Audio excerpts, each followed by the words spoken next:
I've always been surrounded by friends older than me, and I noticed that even those with impressive careers, great jobs, and wonderful partners often lacked a sense of fulfillment, meaning, or purpose in their lives.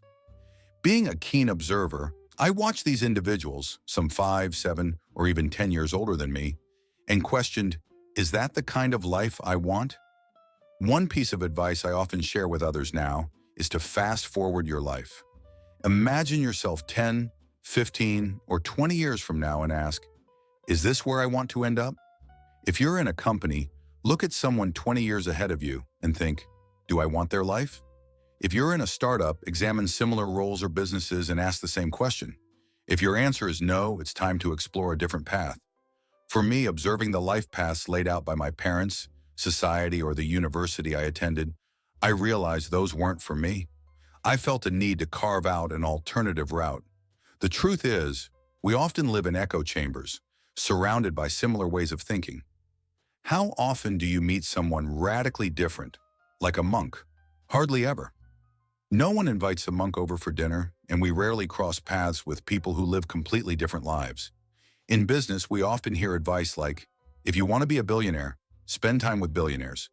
If you want to succeed in tech, spend time with tech entrepreneurs. But what if your goal is to find purpose and master your mind? For that, you need to seek out people who have truly mastered their minds.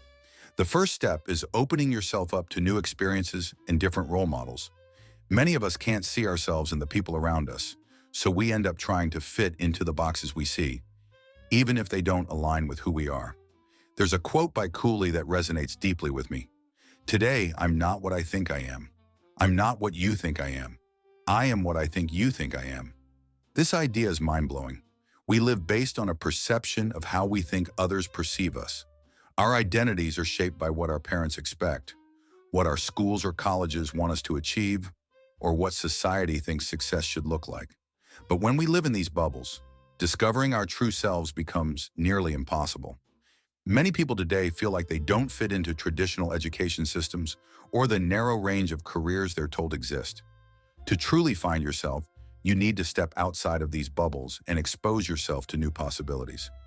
You can't aspire to what you've never seen.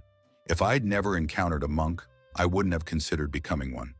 If I'd never met a billionaire, I wouldn't understand what their life entails. Exposure is the key, and that's one of the greatest challenges in our society. We lack exposure to what's truly possible.